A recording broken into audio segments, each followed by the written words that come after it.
tema kita hari ini belajar tentang hidup Samuel. Saudara, Samuel ini satu pribadi yang unik. Biarlah Roh Kudus akan menolong kita untuk kita menemukan keunikan Samuel ini.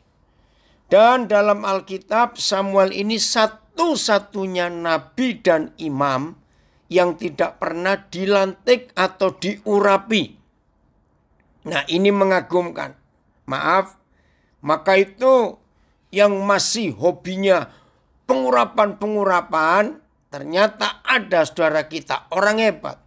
Yaitu Samuel yang gak pernah diurapi, gak pernah dilantik. Karena yang melantik sudah meninggal, gak ada, yaitu Imam Eli. Nah, langsung Tuhan sendiri yang mengurapi dan Tuhan sendiri yang melantik. Maafkan saya. Maka itu, kalau saudara rindu pengurapan, biar Tuhan sendiri yang mengurapi kita. Jangan menantikan pengurapan dari tangan hamba Tuhan. Bisa salah kita. Nah, ini salah satu keunikan Samuel. Betapa dia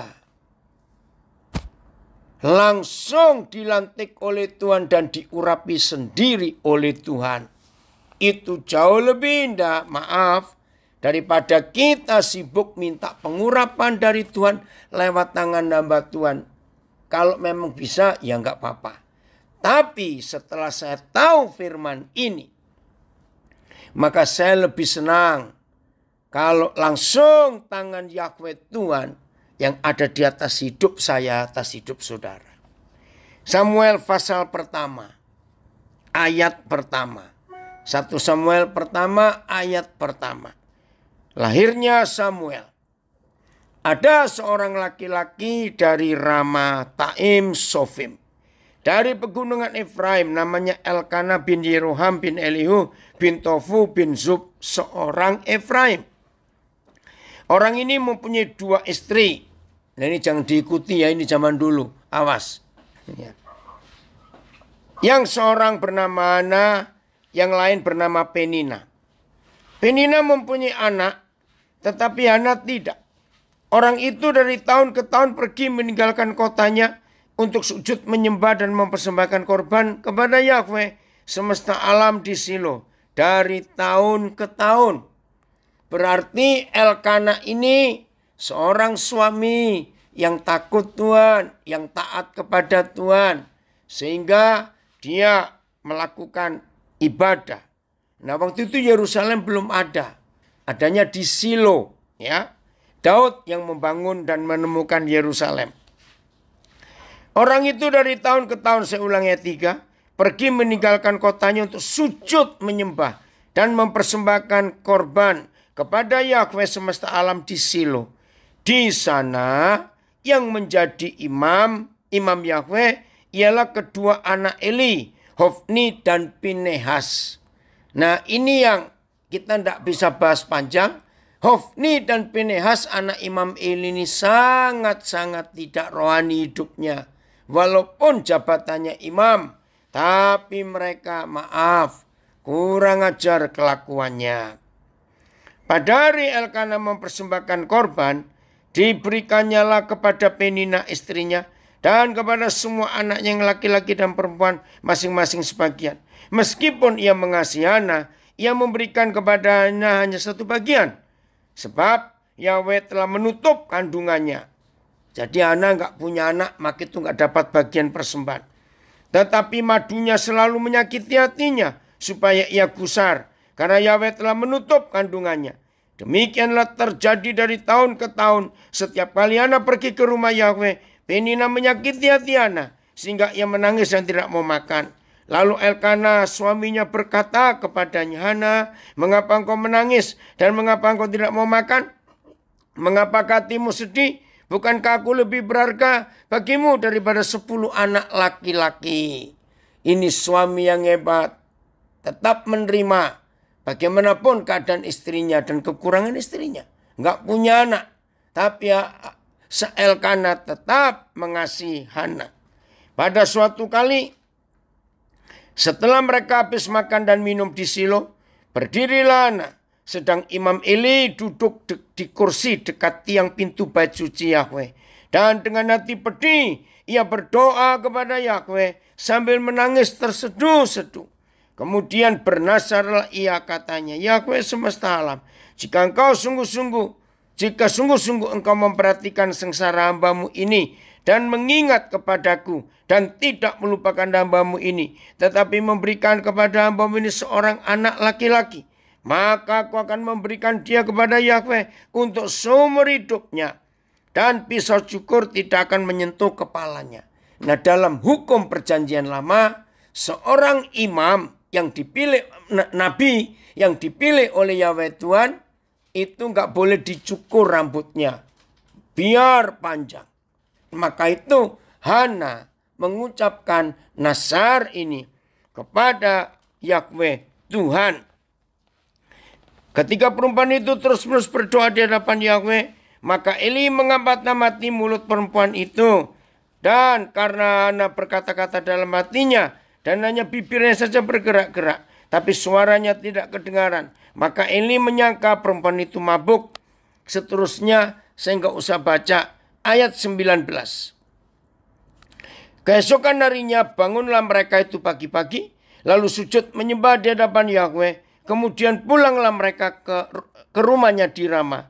Ketika Elkana bersetubuh dengan anak istrinya, Yahweh ingat kepadanya. Maka setahun kemudian mengandunglah Hana dan melahirkan seorang anak laki-laki. Ia menamai anak itu Samuel, sebab katanya, aku telah memintanya daripada Yahweh. Itu artinya nama Samuel. Lalu Elkana laki-laki itu pergi dengan seisi rumahnya, mempersembahkan korban 9 tahunan dan korban nasarnya kepada Yahweh. Tetapi anak tidak ikut pergi, sebab katanya kepada suaminya, nanti apabila anak itu cerai susu atau sudah disape, aku akan mengantarkan dia, maka ia akan menghadap ke hadirat Yahweh dan tinggal di sana seumur hidupnya. Jadi anak enggak ikut. Nah, saudara, ayat 26.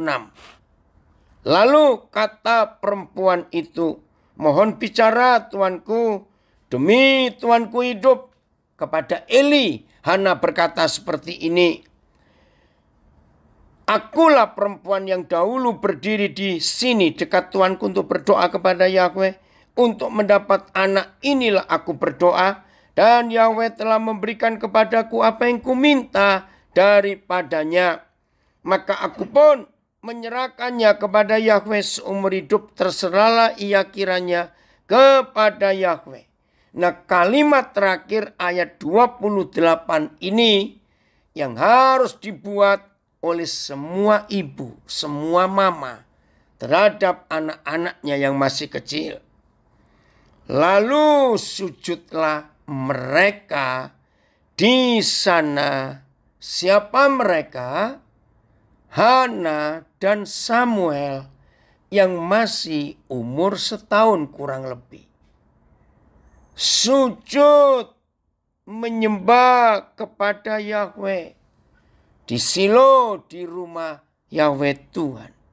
Apa yang penting? Mama-mama, ketika anak-anak masih membutuhkan kita, ingat, maka mama punya tanggung jawab mutlak terhadap anak-anaknya sampai kira-kira umur 7 tahunan kurang lebih. Baru di situ peranan ayah itu nyata. Jadi selama masih kecil, ini tugas mama yang mengasuh. Saudara, tahun 87. Waktu itu Tuhan menyuruh saya untuk membuat sebuah ibadah yang keren. Namanya rally anti perceraian. Nah, kami Tuhan pimpin. Mulai dari Denpasar, lalu Banyuwangi. Dari Banyuwangi lalu ke Jember, ya ke Situbondo, ke Probolinggo, ke Malang, Blitar, Surabaya. Terus saya lupa kota-kota lain sampai ke Jogja, ke Semarang. Saudara langsung ke Tasikmalaya, ke Bandung, ke Jakarta. ya berapa kota kecil. Oke Ricky, saya akan baca terjemahan The Message. And now I have dedicated him to God. He is dedicated to God for life. Then and there they worship God. Jadi Samuel sejak masih kecil sudah diajar untuk menyembah Tuhan. Evaya, sekarang anak ini saya serahkan kepada Yahweh selama hidupnya. Hana meninggalkan anak itu di kemah pertemuan untuk melayani Yahweh. Lalu mereka sujud menyembah Yahweh di situ. Nah, dalam perjalanan keliling reli anti perceraian itu, salah satu pembicaranya adalah Ibu Pendeta Christine Here yang sekarang ada di Denpasar. Waktu itu cukup banyak yang ikut. Ya, berapa banyak hamba Tuhan. Jadi siapa yang bisa jadi enggak terus. Saya yang terus dari Bali sampai ke Jakarta. Karena Tuhan berikan visi itu kepada saya. Nah, sampai di Jogja, diskusi ini. Saya lupa Jogja atau Probolinggo. Diskusi dengan Ibu Christine Here. Saya itu tanya, Bu, kenapa sih kok lebih banyak suami yang selingkuh jatuh ke pelukan perempuan lain? Maaf, daripada istri yang selingkuh. Dengan enteng Ibu Christine Here jawab. Dan saya percaya sampai hari itu. Begini jawaban Bu Christine. Dia manggil saya Koden. Bayangkan Koden. Sejak kita jadi manusia, di menit pertama pembuahan terjadi, kita itu disimpan dan dibesarkan di dalam tubuh perempuan. Nah, kalau laki-laki sudah merasakan tubuh perempuan sejak masih dalam kandungan. Lihat, begitu ibu melahirkan, yang meluk siapa? Yang netei siapa? Perempuan lagi. Begitu kita mulai bisa belajar jalan, ibu yang menuntun. Kalau toh ada yang mengasuh, ada yang ngomong babysitter misalnya, juga perempuan. Nah, begitu kita sekolah, guru playgroup, guru TK ketemu perempuan lagi. Betul tidak? Nah, bayangkan berapa tahun pria merasakan bagaimana tubuh perempuan itu. Rupanya ini yang dipakai oleh setan untuk menghancurkan. Akhirnya di situ saya punya istilah. Tolong ya ibu-ibu, istri-istri, tolong sebentar. Nah, ambil titipan juga. Ya. Maaf, saya punya istilah ini, jangan tersinggung. Maka itu kalau istri-istri nggak rajin merawat, mengasihi, ya memperhatikan suaminya, nanti suamimu dirawat orang lain. Maaf. Ini yang kita harus pelajari. Jadi bagaimana peranan seorang ibu untuk anaknya. Maka itu 1 Samuel 1:28 ini luar biasa dampaknya. Nah, apalagi selama ibu-ibu menyusui bayinya. Itu hubungannya erat, akrab sekali. Maka itu penting ibu-ibu menyadari tugas tanggung jawab yang Tuhan tetapkan pada setiap ibu. Nah, ada 2 pribadi yang hebat. Satu, ya, Musa. 2, Samuel ini. Nah, apa yang hebat? Kalau saudara baca Ibrani 11, tentang Musa itu ditulis paling banyak ayat. Bukan Abraham. Nah, Musa dan Samuel itu punya kesamaan. Sejak masih bayi, Musa umur 3 bulan sudah tinggal bersama putri Firaun. Sejak umur bayi 3 bulan, Musa sudah kenal suasana Mesir, makan makanan Mesir. Sampai umur 40 tahun. Nggak main-main. Dia hanya pulang kalau pagi sampai sore, mamanya menyusui. Masih ingat itu? Tapi Musa bisa punya iman yang hebat. Saya sebagai guru sekolah minggu menanyakan, siapa guru sekolah minggunya Musa? Sehingga Musa nggak terpengaruh dengan sihir Mesir dan kehidupan Mesir. Nah, begitu pula dengan Samuel. Hofni dan Pinehas, anak Imam Eli, jadi kakak angkat Samuel, itu kurang ajar. Coba saya tunjukkan ayatnya. 1 Samuel 2 ayat 11. 1 Samuel 2 ayat 11. Di sini kita akan belajar. Theo, Papa senang kamu bisa gabung. Udah lama gak ketemu ya. 1 Samuel 2 ayat 11. Judulnya saudara perhatikan. Kejahatan anak-anak Eli. Lalu pulanglah Elkana ke Rama. Tetapi anak itu Samuel menjadi pelayan Yahweh di bawah pengawasan Imam Eli. Adapun anak-anak lelaki Eli adalah orang-orang Dursila. Nah, ini bahasa Melayu. Dursila itu kalau diterjemahkan bahasa Jawa, buejat. Nah, itu bahasa Jawanya. Dursila. Ya, buejat.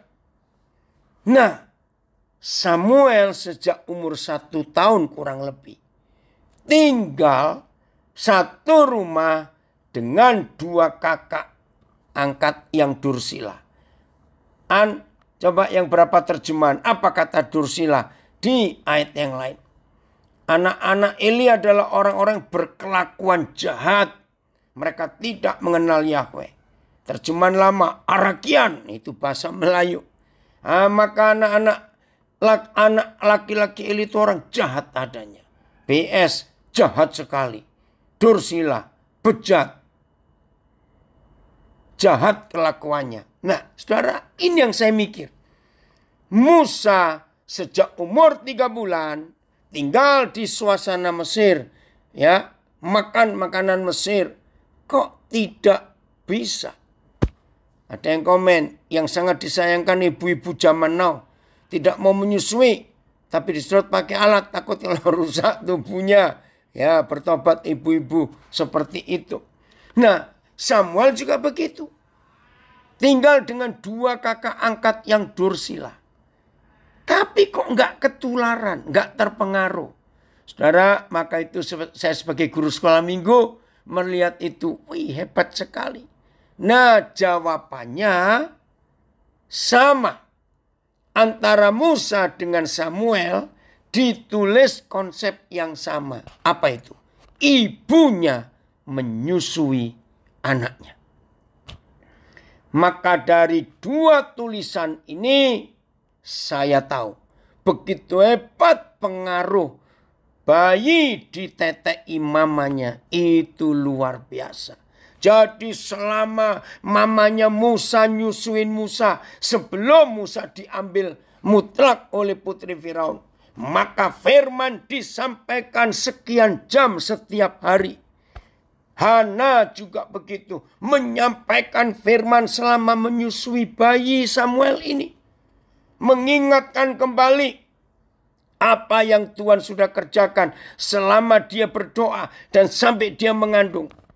Maka itu tolong semua kita yang mendengar firman ini, sampaikan kepada ibu-ibu yang hamil. ASI itu penting dipersiapkan. Maka itu saudara, saya dan istri saya selalu berdoa kalau ketemu ibu hamil. Salah satu yang kami berdoa, Tuhan buat tubuh mamanya sebagai pabrik ASI yang melimpah.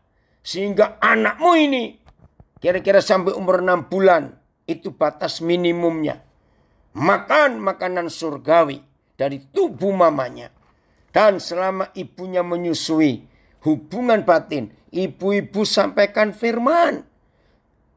Penting, justru bayi-bayi yang belum mengerti apa-apa, kalau dengar suara mamanya, itu terekam. Dan rekaman itu tersimpan seumur hidup. Itu yang terjadi dengan Musa dan Samuel. Terima kasih Bapak. Begitu betul ada komen di Facebook. Sangat disayangkan ibu-ibu zaman now tidak mau menyusui.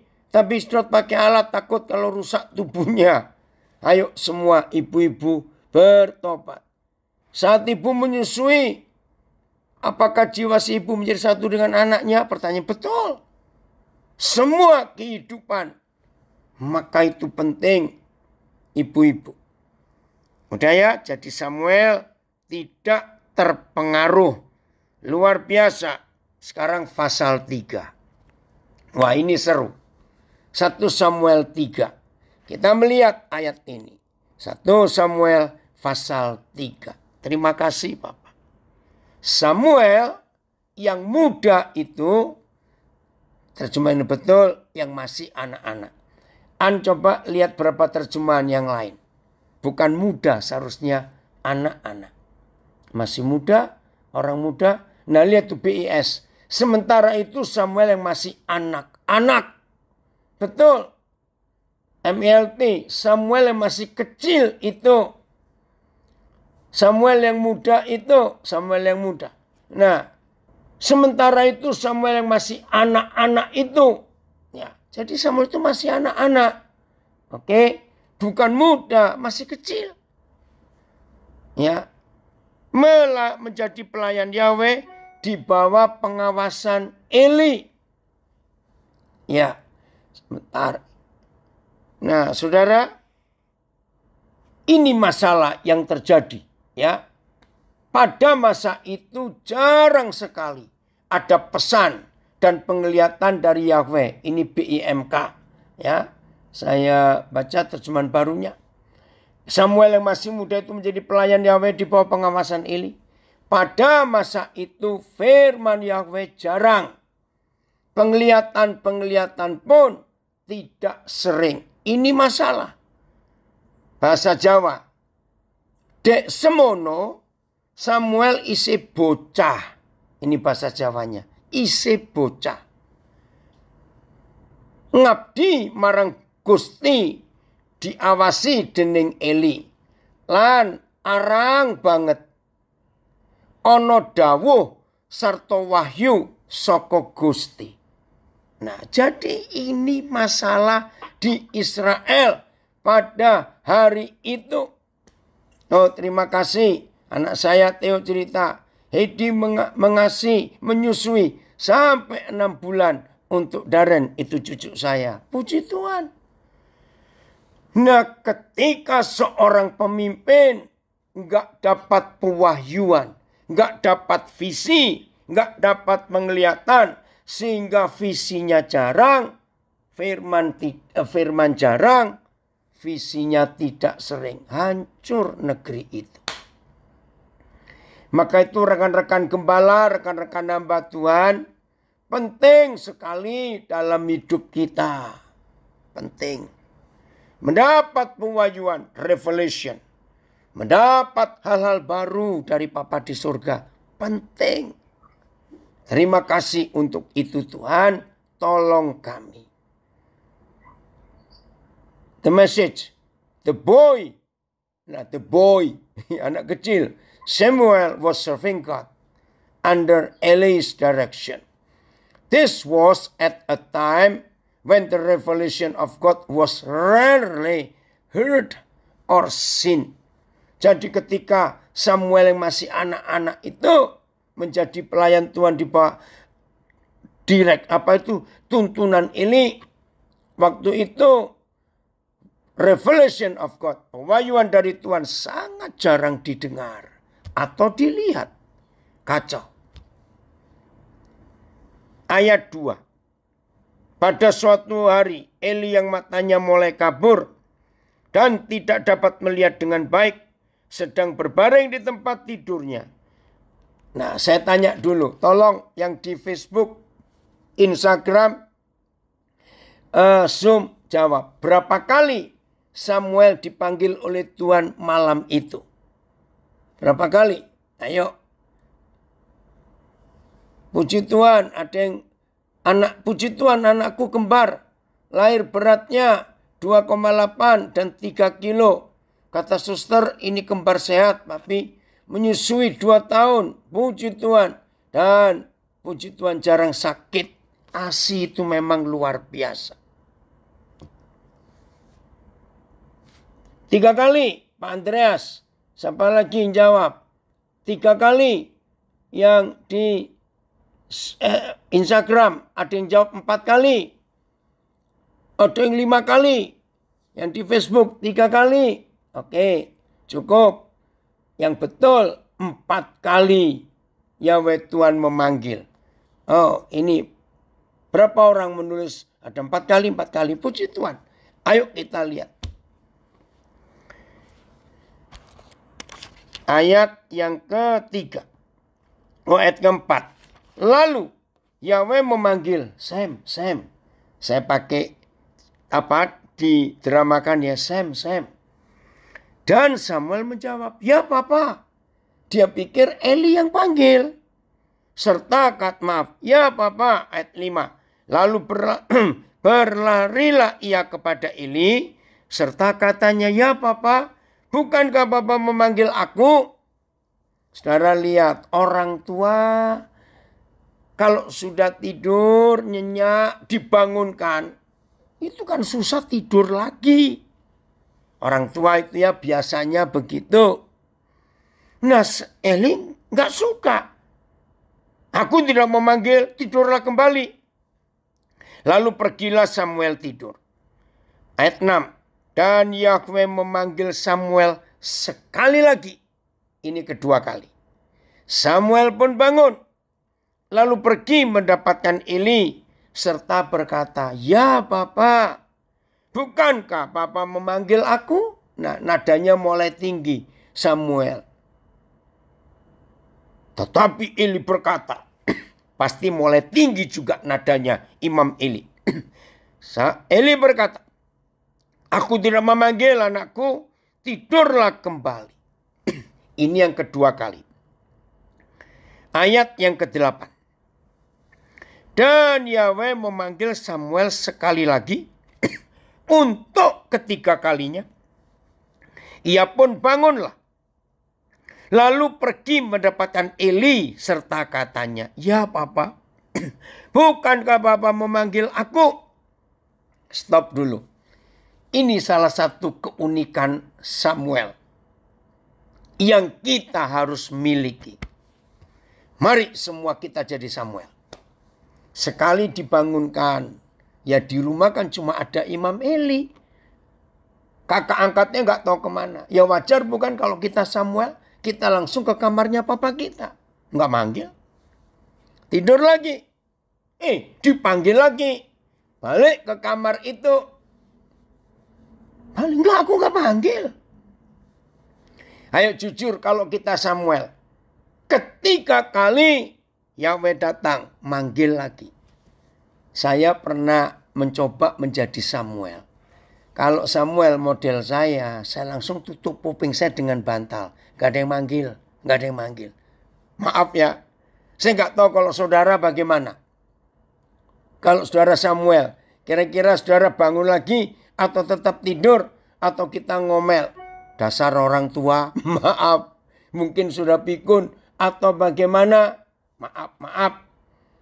Dia balik lagi, saudara. Ini yang luar biasa. Anak ini hebat. Begitu ketiga kali Samuel balik, Eli yang sadar. Lihat kesadaran Eli. Ya, ayat yang ke-8. Dan Yahweh memanggil Samuel sekali lagi untuk ketiga kalinya. Ia pun bangunlah, lalu pergi mendapatkan Eli serta katanya, ya Papa, bukankah Papa memanggil aku? Lalu mengertilah Eli bahwa Yahweh lah yang memanggil anak itu. Eli yang sekarang kaget sadar, yang selama ini aku sudah gak dengar firman Tuhan. Yang selama ini aku tidak mendengar lagi pewahyuan dari Tuhan. Sebagai imam dia merasa berdosa. Gagal. Saudara, dalam kondisi seperti itu, Eli bangun. Dia sadar ini Yahweh Tuhan yang bicara. Maka itu ayat yang ke-9. Lalu ayat 8. Lalu mengertilah Eli bahwa Yahweh yang memanggil anak itu. Ayat 9. Sebab itu berkatalah Eli kepada Samuel. Nah, pergilah tidur. Dan apabila ia memanggil engkau, katakanlah, berbicaralah Yahweh, sebab hamba-Mu ini mendengar. Nah, itu yang Imam Eli ajarkan kepada Samuel. Maka pergilah Samuel dan tidurlah ia di tempat tidurnya.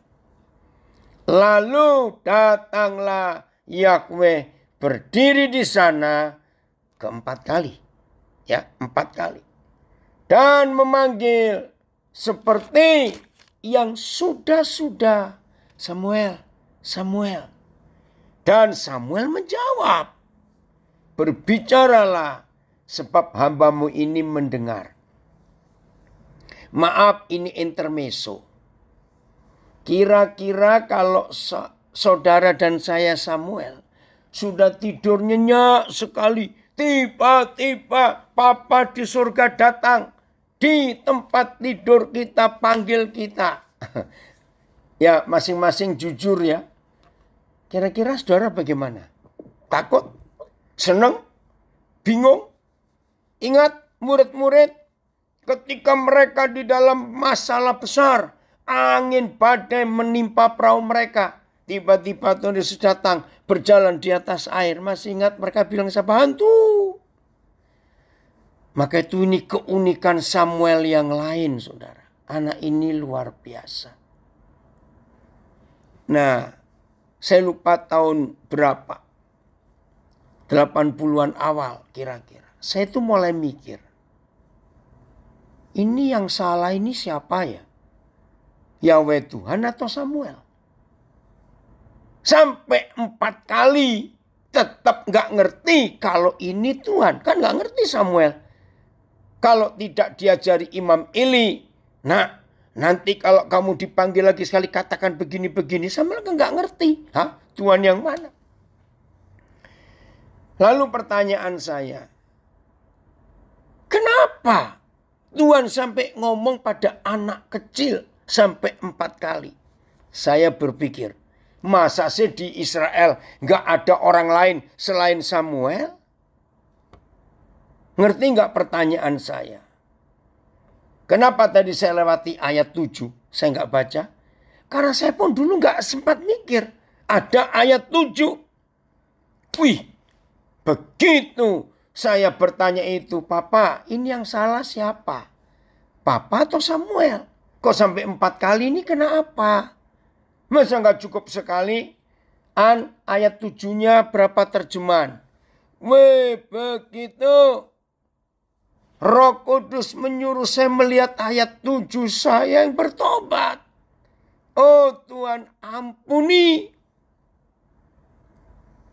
Makasih ya Tuhan, Papa tetap semangat. Wendra, apa kabar semua saudara anak-anak ini? Apakah kesalahan cara asuhnya ya Pak? Ada yang tanya di Facebook. Jika seorang anak tidak mengenal Tuhan Yesus Juru Selamat, ya bisa karena yang mengasuh. Ini loh ayat 7 buat saya. Woi, Samuel itu hebat anak ini. Ternyata mengapa sampai 4 kali Yahweh Tuhan memanggil. Itu pun Samuel masih nggak ngerti siapa ini. Samuel belum mengenal Yahweh. Wah, firman Yahweh belum pernah dinyatakan kepadanya. Nah lu, istilah orang Jakarta. Samuel belum mengenal Yahweh. Firman Tuhan belum pernah dinyatakan kepadanya. Sama ayat. Terjemahan lama. Adapun Samuel itu belum mengetahui akan Tuhan. Karena firman Yahweh belum dinyatakan kepadanya. Dan Samuel belum mengenal Yahweh. Oh sama semua. Nah pertanyaannya. Setelah saya tahu ayat ini alasannya. Pertanyaannya. Lalu ngapain yang maha besar, yang maha kudus, harus ngajak bicara anak yang masih ingusan, yang nggak ngerti apa-apa, nggak kenal apa-apa. Kan betul begitu. Pantas sampai 4 kali pun Samuel nggak ngerti. Ternyata anak ini masih polos betul. Wih, Tuhan tolong kami. Saudara lihat. Ini jawaban yang pernah saya terima dari Roh Kudus. Saya tidak tahu saudara pernah belajar apa. Ntar. Ini yang saya nggak tahu. Shalom Opa. Amin. Firmanya tentang Samuel. Ini Vena dari Bali. Yang dapat suami dari Ambon. Anakku Valen seumur 16 tahun. Makasih doanya Opa. Sehat selalu. Aduh maaf. Opa lupa ini. Ya, nanti kontak ya. Nah, kalau kita melihat fakta ini, kenapa kepada anak yang masih belum kenal Tuhan, belum tahu firman, sampai 4 kali? Maka ini yang mengagetkan saudara, jawabannya adalah Yahweh Tuhan tidak menemukan seorang pun di Israel pada masa itu yang bisa diajak bicara. Kan keterlaluan. Yahweh Tuhan pada masa itu tidak menemukan seorang pun yang bisa mengerti hati Tuhan. Saat itu Tuhan panik. Kenapa? Karena ada perkara besar akan terjadi di Israel. Tabut Tuhan dicuri. Kemuliaan Tuhan hancur. Saudara masih ingat nama Ikabod. Tapi Tuhan gak ada orang yang bisa diajak ngerti. Ini salah satu kehebatan Samuel lagi yang kita perlu pelajari. Saya ulangi supaya saudara simpan firman ini. Ketika ada hal besar yang akan terjadi di Israel, Yahweh Tuhan harus menyampaikan.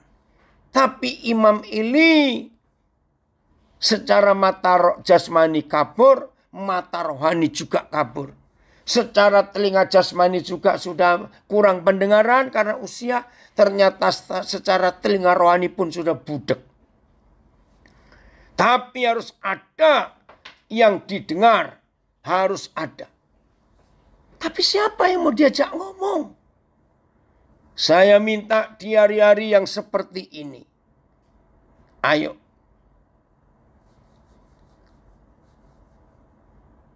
Harus ada orang yang berani. Maaf, ini cuma intermezzo saja. Tapi mungkin ada benarnya. Ingat, 10 Mei kemarin, ada peristiwa besar di Indonesia.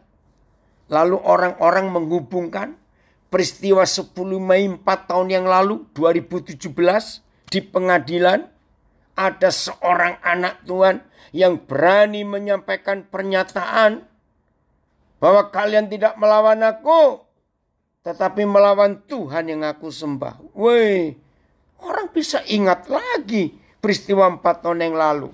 Nah, saudara, kebetulan atau tidak, pokoknya kalau ada perkara besar yang akan terjadi, ingat mulai hari ini, Bapa di surga selalu mencari gerejanya, mencari anak-anaknya untuk diberitahu.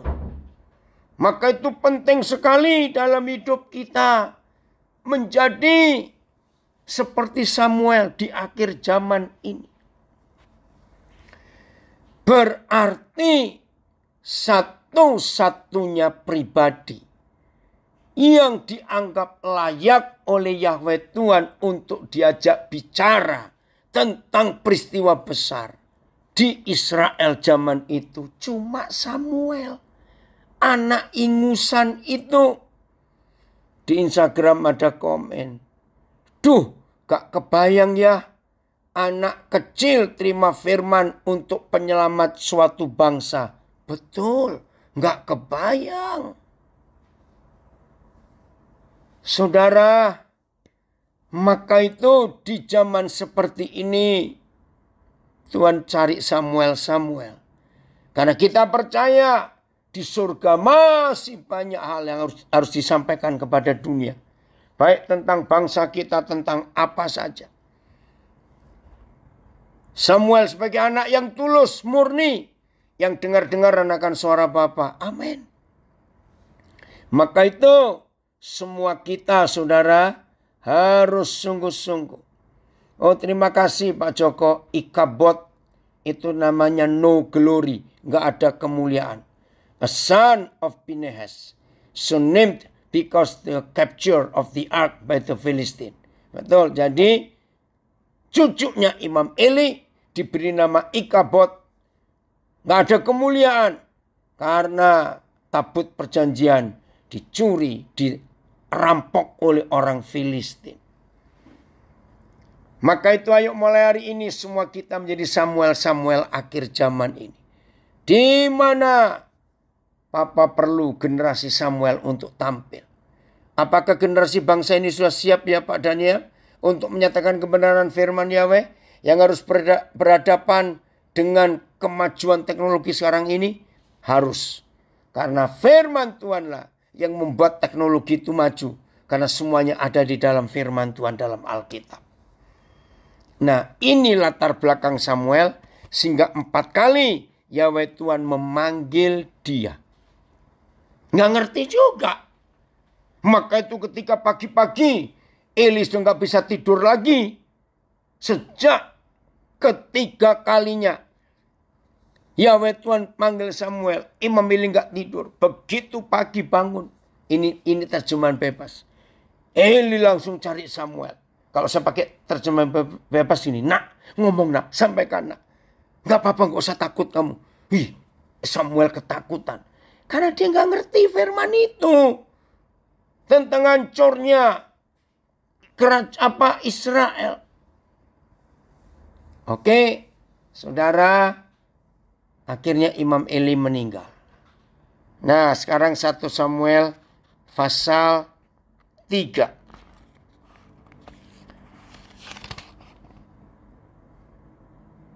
1 Samuel pasal 3. Lanjut ayat yang ke-19. Nah ini hebatnya Samuel yang gak pernah dilantik, gak pernah diurapi. Ya. Ingat lagu favorit saya, Tuhan ini tugas kami, beri keberanian bagi kami. Betul. Itu lagu yang saya suka juga. Ayat 19. Dan Samuel makin besar. Imam Eli sudah meninggal. Ya. Dan Yahweh menyertai dia. Nah ini yang penting. Coba berapa terjemahan tentang ayat ini. Dan Samuel makin besar. Dan Yahweh menyertai dia. Dan tidak ada satu pun dari firman-Nya yang dibiarkannya gugur. Terjemahan lain ayat ini. Samuel makin besar dan Yahweh tetap menyertainya. Dan tidak membiarkan satu pun dari firman-Nya tidak dipenuhi. PS. Samuel bertambah besar, Yahweh menyertai dia dan membuat semua yang dikatakan Samuel sungguh terjadi. Dan Samuel bertambah besar dan Yahweh ada bersamanya dan tidak membiarkan satu pun dari seluruh firman-Nya menjadi sia-sia. Firman-Nya tidak gugur. Firman-Nya disampaikannya melaluinya tidak tergugur. Puji Tuhan. Mari semua kita, murid-murid Tuhan Yesus, anak-anak Bapa di surga, menggenapi hidup Samuel ini. Biarlah sepanjang umur hidup saudara dan hidup saya. Ketika Tuhan menyuruh kita menyampaikan firman-Nya dan orang dengar, biarlah firman itu jadi kenyataan di hidup kita. Maka kalau firman itu jadi kenyataan di hidup kita, wih dahsyat sekali. Mau ya? Harus. Pertanyaan penting bagi semua kita. Saya juga tanya begitu. Papa, bagaimana firman itu tidak bisa gugur dari mulut saya, dari mulut saudara. Dan firman itu semuanya terpenuhi. Bagaimana? Dua jawabannya. Yang pertama, penyertaan Papa di surga, penyertaan Yahweh Tuhan harus nyata di hidup kita. Hanya ada satu syarat. Yahweh menyertai saudara dan menyertai saya kalau kita takut akan Dia. Taat pada firman-Nya. Nomor dua.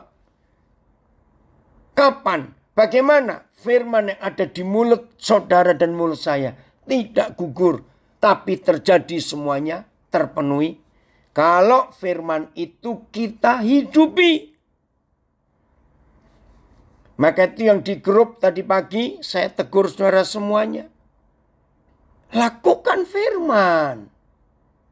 Justru kalau Tuhan uji kita lewat seorang saudara, itu kesempatan kita praktekkan firman.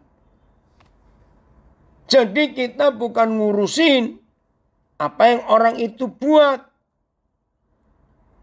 Itu dia. Jadi mau ya.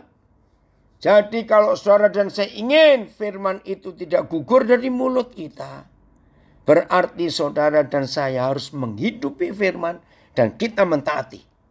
Otomatis. Ini yang membuat Tuhan mengangkat Samuel. Dan satu terjemahan aja ayat 20 sampai 22. Nanti kita sampai 21. Ya. Apa akibatnya setelah firman Tuhan gak pernah gugur dari mulut Samuel? Maka tahulah seluruh Israel dari Dan sampai Berseba. Tahu apa? Bahwa kepada Samuel telah dipercayakan jabatan Nabi Yahweh. Nah lihat, gak ada yang melantik, gak ada yang mengurapi. Tahu. Seluruh Israel dari Dan sampai Berseba mengetahui bahwa Samuel dipercaya sebagai Nabi Yahweh. Israel itu kan memanjang dari utara ke selatan. Bukan seperti Indonesia dari timur ke barat. Ya, Dan itu paling utara, Berseba itu paling selatan. Kalau Indonesia, maka taulah seluruh orang Indonesia bahwa kepada saudara, kepada saya diberi jabatan apa? Dari Merauke sampai ke Sabang. TL, terjemahan lama. Maka segenap bangsa Israel daripada Dan sampai Berseba pun mengetahui akan hal Samuel sudah dilantik akan Nabi Yahweh. Itu sebabnya sekalian umat Israel dari seluruh negeri itu mengetahui bahwa Samuel adalah Nabi Yahweh. Setiap kali Samuel berbicara, semua bangsa Israel mendengarkan. Yahweh masih terus menyatakan diri di Silo, di mana ia untuk pertama kalinya menampakkan diri kepada Samuel dan berbicara dengan dia. Hebat sekali. FIA. Ya. Segenap bangsa Israel dari Dan sampai Berseba tahu bahwa Samuel telah dipilih oleh Yahweh untuk diserai jabatan sebagai nabi. Ini luar biasa. Maaf, bagi yang bukan Jawa supaya mengerti. Orang Jawa punya filosofi. Kalau Raja Jawa, kan dulu kerajaan di Jawa, itu hidupnya benar, maka rakyat hanya melihat bukti yang dikatakan itu terjadi atau tidak. Saya ulangi, ini tradisi Jawa. Dan itu saya percayai. Bagi masyarakat Jawa ketika raja-raja masih berkuasa, rakyat akan membuktikan satu saja. Bahwa rajanya itu hidupnya benar. Kalau yang diucapkan itu jadi. Nah, di dalam falsafah Jawa ada kalimat ini, sabdo pandito ratu. Weh, kalau seorang raja sudah disebut oleh rakyatnya sabdo pandito ratu. Sabdo itu sabda yang adalah firman. Pandito itu kuasa yang tinggi. Ratu itu raja. Maka seorang raja akan dihormati rakyatnya. Dan rakyatnya tahu hidupnya benar. Kalau mulutnya mengatakan apa saja dan itu terjadi. Dan itu Samuel. Begitu firman tidak dibiarkannya gugur oleh yang punya firman. Dan firman itu sendiri. Maka taulah seluruh Israel. Dari Dan sampai Berseba. Yang melantik langsung Tuhan sendiri. Bukan hamba Tuhan, bukan manusia. Wih, dahsyat saudara. Maka itu kalau ada di antara saudara yang Tuhan panggil. Tetapi organisasi, ya apalagi selama pandemik ini, kan gak ada pelantikan-pelantikan yang hura-hura seperti sebelum pandemik. Gak apa-apa. Yang penting hidup saudara itu benar dan taat kepada Tuhan. Dan firman yang Tuhan berikan di mulut saudara itu jadi. Ini belum dilantik ya oleh organisasi. Gak apa-apa. Nanti Tuhan sendiri melantik saudara yang gak sempat itu. Apakah penting pelantikan organisasi? Ya penting untuk Kementerian Agama saja. Bukan untuk kepentingan neraka. Maaf. Saudara, luar biasa Samuel ini. Hidupnya sungguh-sungguh dipakai Tuhan dengan dahsyat. Tuhan yang melantiknya. Keren ya? Nah, tapi jangan puas dulu. Lihat ayat 21.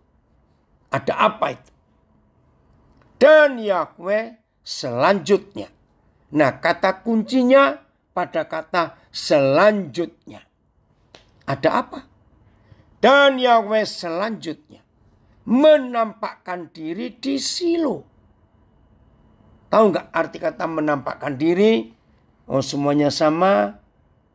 Menampakkan diri, kelihatanlah Yahweh di Silo. Artinya Yahweh Tuhan hadir. Nah saudara, tolong perhatikan. Jangan puas. Saya tekankan. Jangan puas. Kalau toh Yahweh Tuhan sudah melantik kita, jangan puas. Hati-hati. Kepuasan itu jadi kesombongan buat hidup kita. Hati-hati. Tuhan tolong kami semuanya. Kenapa?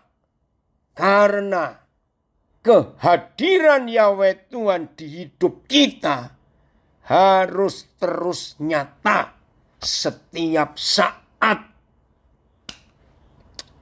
Tuhan tolong kami. Sesudah itu Yahweh mulai berfirman lagi dengan perantaraan Samuel di Silo. Oh, berfirman lagi. Maka itu dari waktu ke waktu. Ketika Papa kita ingin selalu hadir menampakkan diri di hidup kita. Iblis itu tidak suka.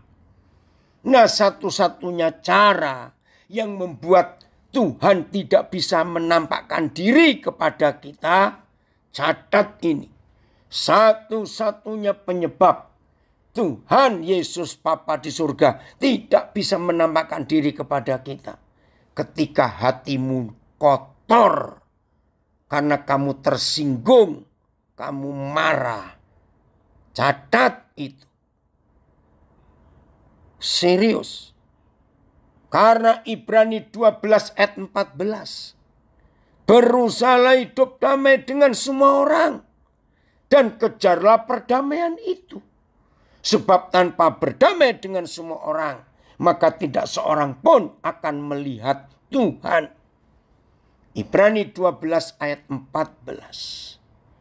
Wow, ini luar biasa saudara. Jadi, saya ingatkan yang gampang tersinggung, gampang sakit hati, gampang kecewa. berarti saudara jadi langganan setan. Dan itu membuat Tuhan gak bisa hadir. Karena kita gak bisa melihat Yahweh Tuhan. Jelas ya, hati-hati dengan itu. Jadi penting Papa selalu menampakkan diri kepada kita. Penting. Dan kembali lagi ke 1 Samuel 3 ayat 21 ini. Hebat Tuhan kita.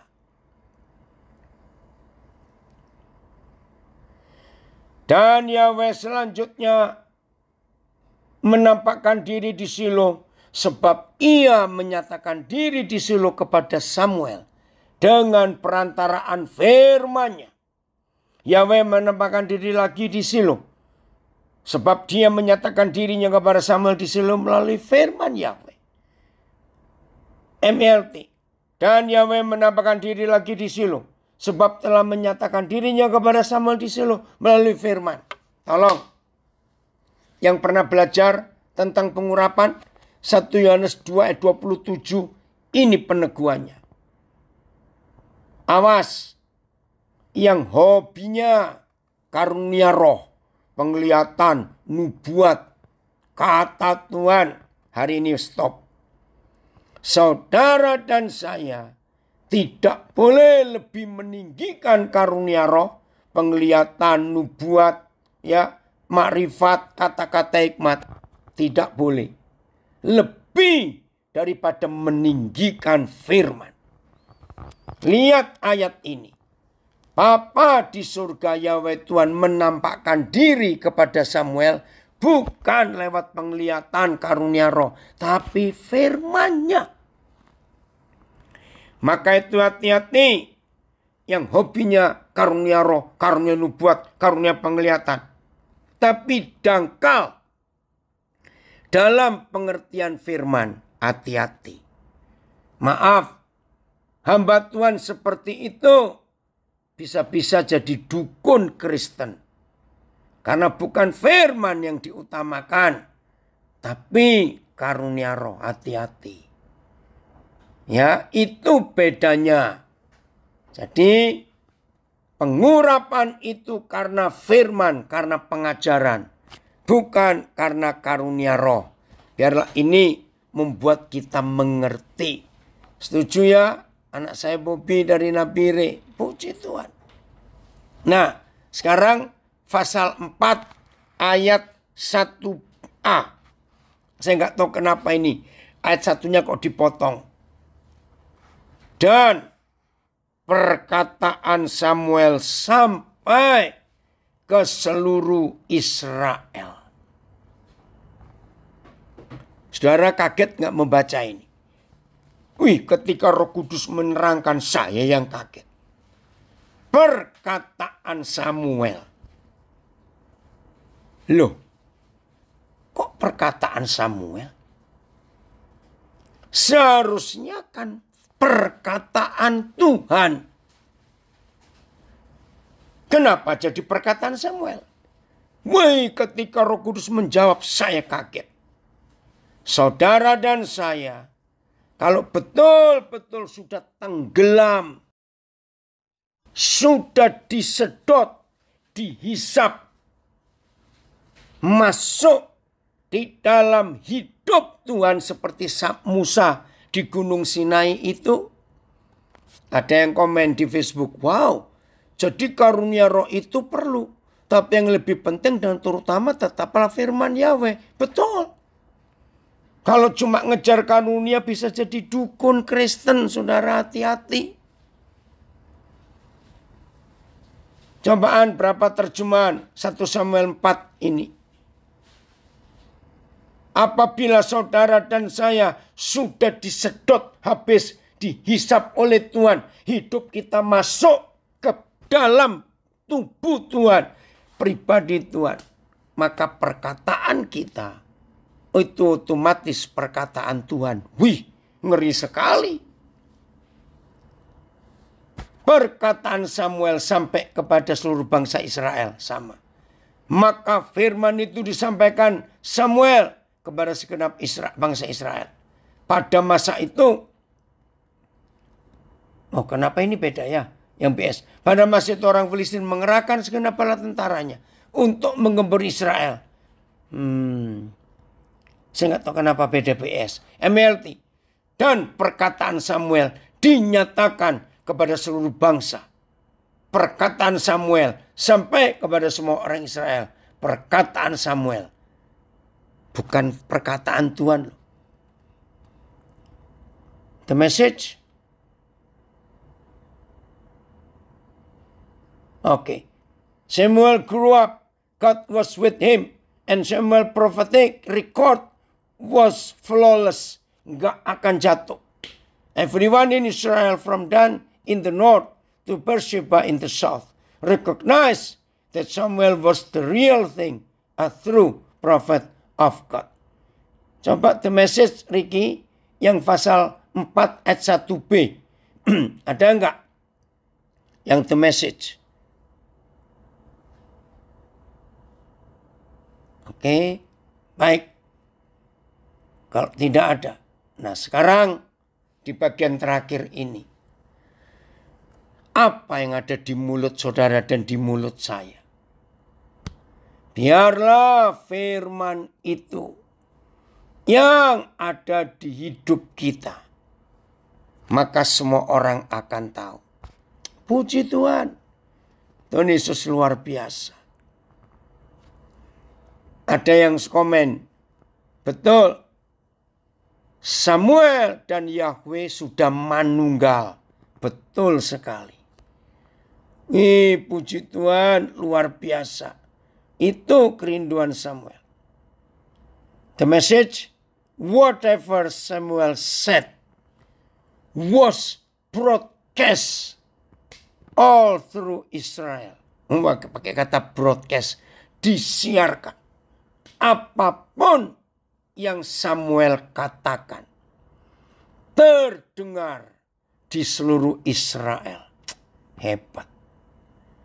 Setiap kali Samuel berkata-kata, semua orang Israel mendengarkan dia. Wih, luar biasa. Mari semua kita murid-murid Tuhan Yesus. Saya nggak cuma berkata hamba-hamba Tuhan yang khotbah. Semua kita. Sebab tiap hari saudara dan saya pasti ngomong dengan orang. Entah langsung, entah telepon, entah lewat Facebook, lewat WhatsApp, SMS. Saudara dan saya pasti berkata-kata pada orang. Tadi siang saya punya pengalaman luar biasa. Ada seorang hamba Tuhan. Hamba Tuhan umurnya awal 50-an. Tapi dia minta saya mentori. Ya udah. Kemarin malam tiba-tiba dia WA saya. Terus saya jawab balik. Saya bilang, Papa bangga dengan kamu. Dan saya biasa mengatakan kalimat itu. Tiba-tiba dia menangis. Saya kaget. Loh kenapa? Seumur hidup saya, umur 52 tahun ini.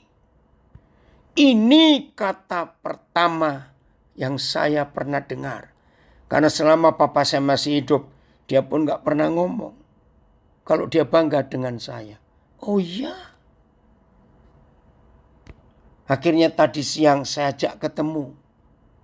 Bersama keluarganya. Nah, pas bertemu di satu tempat. Ada seorang namanya Fauzan.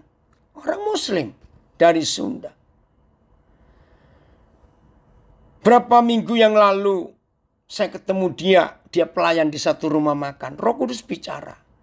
Nah saya sapa dia, saya minta nomor HP. Saya WA dia, kaget kok saya tahu. Ternyata dia ini googling nama saya. Begitu dia tahu nama saya, dia cari. Tadi siang dia maksa ketemu. Apalagi dia tahu malam ini saya mau balik ke Papua. Papa, saya mau ketemu. Loh, kamu kan libur, gak apa-apa. Saya mau ketemu. Nah, pertemuan jadi rame. Lalu Fauzan ini cerita dengan berapa anak saya itu. Kaget semua. Saudara, bagaimana kata-kata kita? Menghibur orang atau menyakitkan hati orang? Jangan ingat orang lain, ingat diri kita. Maka kalau firman itu sudah menyatu dengan kita. Terima kasih Umi Siang. Ya, perkataan kita dalam mewakili perkataan Tuhan. Haleluya. Dari Lampung, betul. Whatever Samuel said was broadcast all through Israel. Betul. Aduh, luar biasa saudara. Luar biasa. Dunia memerlukan ini. Maka itu konsep Sabdo Pandito Ratu. Ayo kita alami dalam hidup kita semuanya. Maka dunia akan disembuhkan. Dunia akan dipulihkan. Tuhan Yesus memberkati kita semuanya. Jadilah Samuel akhir zaman ini. Yang diperlukan Tuhan untuk menyatakan kemuliaannya. Tuhan Yesus memberkati kita semua.